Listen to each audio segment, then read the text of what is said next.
Hey, it's Sarah with House Copper. Today I'm going to roast some veggies in tin line copper. You know, you want them to be soft enough to eat, but not mushy, and you don't want them too crispy that they're hard to eat. So we're going to warm them up with some butter, and it doesn't take that long. And then actually I'm going to cover them with something I really love to do, which is uh, curing egg yolks. So you're gonna see how I use that. So anyway, I'm gonna show you what I'm doing right now, and then we'll make some veggies. All right, here's some tin line skillet. As you can see, I melted the butter really quick, and all I'm doing is I'm going to throw in a ton of veggies. And as always, they start almost immediately. Thank you, heat of tin line copper. So I just have carrots and onions and a little bit of broccoli and celery because that's all I had in the fridge. And really what I'm doing is I'm coating them.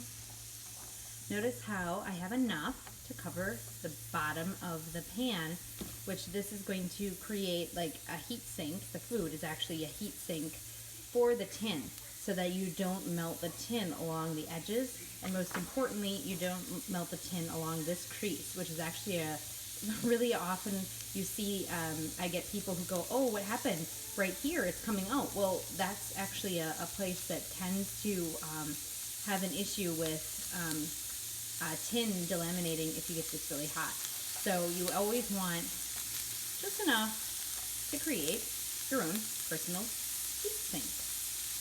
I also am going to add a little bit of spinach. We're going to go with the barbecue chicken we just made on the grill because healthy. While that thinks about getting edible, this is salt-cured egg yolks.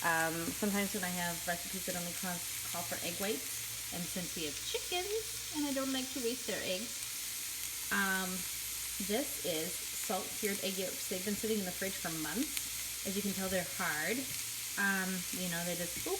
But it is a 3-to-1, so it's 3 cups of salt to 1 cup of sugar. You make little wells. You sit the egg yolks in there. You cover the egg yolks with that mixture of salt and sugar, and you let them sit in the fridge for like 4 days. Pop them out, and then actually what I'm going to do is I'm going to rinse these off. Now that they've been sitting in the fridge for months, they're fine to do that. I rinse them off, and then I actually am going to shave them like Parmesan cheese over my vegetables. And they're going to add like a rich flavor to it. Anyway, let's see how we're doing. Oh, look, we're halfway there. I have different colored carrots, which are kind of creating an interesting discoloration to the butter and some of the vegetables. You know, rainbow carrots, supposed to be healthier, fancier. All right, so we're going to let this cook. Then I'll show you what it looks like when it's done and how to do the cured egg yolks. All right, I've actually shut off the heat. It was on low and it still was getting too hot. So this is, I started to see the vegetables getting to be a little dark like this, where they were actually burning themselves into the tin. I shut it off. And I mean, at some point, you know, low, you can't really go much lower than low. The cool thing is this was just going to rinse out right off with warm water because I stopped it before it started to blacken. But as you can see, everything is pretty well cooked. And we're about done. So now I'm going to move over to the salt-cured egg yolk. So I rinsed it off, but it's still hard, firm.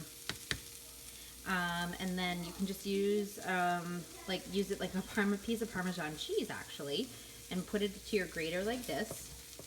And it grates.